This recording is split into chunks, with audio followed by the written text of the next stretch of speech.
Hello dear students, welcome to back YouTube channel talented students education point. Talented students education points में आप सभी का स्वागत है। और आज मैं जो वीडियो ये लेकर आया हूँ वह वीडियो रिलेटेड है आपके क्लास 12th से।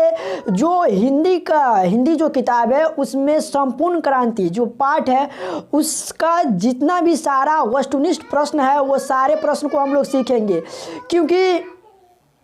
क्योंकि बोर्ड एग्ज़ाम जो है वह नज़दीक आ रहा है। और ऐसे में अगर हम लोग वस्तुनिष्ठ प्रश्न नहीं करते हैं तो समझिए कि आपका नंबर्स कम आ सकता है, क्योंकि वस्तुनिष्ठ प्रश्न ही जो होता है ऑब्जेक्टिव क्वेश्चन ही होता है, ताकि वो आपके नंबर्स को बढ़ा सकता है। क्योंकि वो एक नंबर जो होता है ना वो 100 का नंबर्स होता है, वो अगर आप एक नंबर सही बना दिए तो आपको एक नंबर जो है वह मिल जाएगा। तो इसी से रिलेटेड हम लेकर आया हूँ बहुत ही सिंपल भाषा में और ऑब्जेक्टिव क्वेश्चन जो बोर्ड एग्जामिनेशन में बार बार पूछे जाते हैं। तो इसी टॉपिक पे हम लोग बात करेंगे आज और सारे प्रश्नों को देखेंगे एक एक करके। और मैं आपको वो सारा प्रश्न बताऊंगा कि किस रिलेटेड से आपका प्रश्न जो है ये आएगा। तो अभी तक मेरे वीडियो को देख रहे हैं और अभी तक आप मेरे चैनल को सब्सक्राइब नहीं किए हैं तो मेरे चैनल को सब्सक्राइब कर दे, ताकि मेरे आने वाले हर एक वीडियो का अपडेट्स पहुंच सके और आप बोर्ड एग्जामिनेशन में बहुत ही बेहतरीन ढंग से हिंदी, इंग्लिश, मैथ, साइंस जो भी रिलेटेड क्वेश्चन हो आप बहुत ही बेहतरीन ढंग से सॉल्व कर सके। तो बने रहिए मेरे वीडियो में लास्ट तक और देखते रहिए कैसे हम सारे ऑब्जेक्टिव को आपके सामने एक एक करके बता रहे हैं। तो चलिए हम स्टार्ट करते हैं, ठीक है। सबसे पहले मेरा एक प्रश्न है जो देखिए, पहला क्वेश्चन दिख रहा है कि ध्यान दीजिए डियर स्टूडेंट्स। पहला क्वेश्चन है, देखिए, संपूर्ण क्रांति का नारा किसने दिया था? ऑप्शन ए है दिनकर, ऑप्शन बी है जयप्रकाश नारायण, ऑप्शन सी है मोरारजी देसाई और ऑप्शन डी है इनमें से कोई नहीं। अगर आपको इसका आंसर मालूम है तो आप कमेंट बॉक्स में बताइए इसका आंसर क्या होगा। इसका आंसर होगा जयप्रकाश नारायण।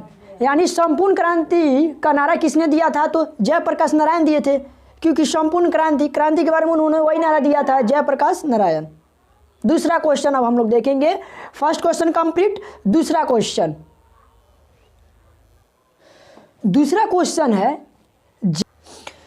क्वेश्चन है जयप्रकाश जी मार्क्सवादी कब बने? ऑप्शन ए है 1928, ऑप्शन बी है 1927, ऑप्शन सी है 1938 और ऑप्शन डी है 1924। इसका आंसर मालूम है तो बताइए। इसका आंसर होगा 1924। और ये जो क्वेश्चन जो दिख रहे हैं ना ये बार बार आपके एग्जामिनेशन में पूछा जाता है, ठीक है। अब हम लोग तीसरा प्रश्न देखेंगे। हेलो डियर स्टूडेंट्स, अब तीसरा प्रश्न है, जयप्रकाश नारायण ने आईएससी की परीक्षा कहाँ पास की? यानी किस कॉलेज में उन्होंने आईएससी की परीक्षा पास किया था? ऑप्शन ए है पटना कॉलेज, ऑप्शन बी है Patna science college, option C है हिंदू विश्वविद्यालय और ऑप्शन डी है बिहार विद्यापीठ। अगर इसका आंसर मालूम है तो बताइए, कमेंट में बताइए इसका आंसर। इसका आंसर होगा बिहार विद्यापीठ। बिहार विद्यापीठ में उन्होंने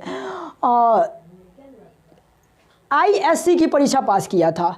अब क्वेश्चन नंबर 4, किसने कहा था अभी न जाने कितने मीलों इस देश की जनता को जाना है? यह क्वेश्चन जो है बार बार आपके एग्जामिनेशन में पूछता है, तो इस क्वेश्चन को आप 100% याद करें। पहला ऑप्शन है महात्मा गांधी, ऑप्शन बी है जवाहरलाल नेहरू, ऑप्शन सी है डॉक्टर राजेंद्र प्रसाद और ऑप्शन डी है लाल बहादुर शास्त्री। इसका आंसर मालूम है तो कमेंट बॉक्स में बताइए। इसका आंसर होगा जवाहरलाल नेहरू। इसका आंसर क्या होगा? जवाहरलाल नेहरू। बी नंबर इसका आंसर जो होगा वह बी होगा। जवाहरलाल नेहरू ने कहा था कि अभी ना जाने कितनों मीलों इस देश की जनता को जाना है। अब क्वेश्चन नंबर 5 देखते हैं। हेलो डियर स्टूडेंट्स, 5वां नंबर क्वेश्चन है, फणीश्वर नाथ रेणु की पुस्तक है बताइए इनमें से 4 ऑप्शन दिया हुआ है। पहला ऑप्शन है सत्यकाम, दूसरा ऑप्शन है कुरुक्षेत्र, और तीसरा ऑप्शन है उस जनपद का कवि हूँ, और चौथा है डी यानी मैला आंचल। ये जो क्वेश्चन जो है वो आपके बोर्ड एग्जामिनेशन में बार बार पूछा जाता है, और इस बार भी ये क्वेश्चन जो है आपके बोर्ड एग्जामिनेशन में पूछा जाएगा। तो 100% इस क्वेश्चन का आप रट लीजिए जवाब क्या होगा। इसका आंसर होगा, अगर मालूम है तो इसका कमेंट बॉक्स में इसका आंसर बताइए। इसका आंसर होगा मैला आंचल। मैला आंचल जो है वो पुस्तक जो है फणीश्वर नाथ रेणु जी ने लिखा है। उसके बाद है छठा, ये भी बीएम क्वेश्चन है, बोर्ड मॉडल क्वेश्चन है, बार बार पूछा जाता है। उर्वशी रचना किसकी है? ऑप्शन ए है Ramdhari Singh Dinkar, option B Sumitranand Pant, option C Jayaprakash Narayan, और ऑप्शन डी जय शंकर प्रसाद। अगर इसका भी आंसर मालूम है तो कमेंट बॉक्स में बताइए। चलिए, इसका आंसर होगा रामधारी सिंह दिनकर। रामधारी सिंह दिनकर जी ने उर्वशी को लिखा था। अब आता है 7 नंबर क्वेश्चन, दिनकर जी किस लिए प्रसिद्ध है? बताइए दिनकर जी किस लिए प्रसिद्ध है? तो Dinkar ji option number A है साहित्यिक रचना के लिए, कि संगीत के लिए, ऑप्शन सी मूर्ति निर्माण के लिए, कि ऑप्शन डी इनमें से कोई नहीं। अगर इसका आंसर मालूम है तो बताइए कमेंट में क्या होगा इसका आंसर।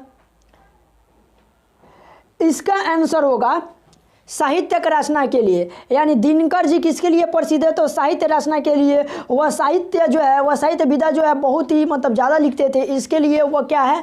प्रसिद्ध है। तो नेक्स्ट क्वेश्चन भी हम देखेंगे, क्वेश्चन नंबर 8। आई होप मैंने 7 क्वेश्चन आपको बताया। ये क्वेश्चन बहुत ही ज़्यादा इम्पोर्टेंट थे आपके बोर्ड एग्जामिनेशन के लिए।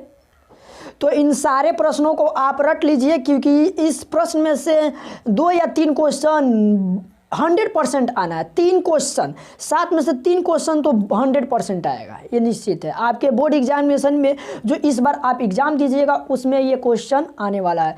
तो आई होप, मैं आशा करता हूँ कि मैंने जो भी बात बताया वह मतलब आपको समझ में आ गई होगी। तो अगर मेरा वीडियो अच्छा लगता है तो उसको लाइक कीजिए, सब्सक्राइब कीजिए, और मेरे चैनल को प्रमोट कीजिए, अच्छे से अच्छे कीजिए, ताकि मैं आगे से आगे मुझे सपोर्ट कीजिए, ताकि मैं और इससे रिलेटेड वीडियो बना सकूं आपके एग्जामिनेशन के लिए। तब तक मिलते हैं नेक्स्ट वीडियो में आपसे। बाय।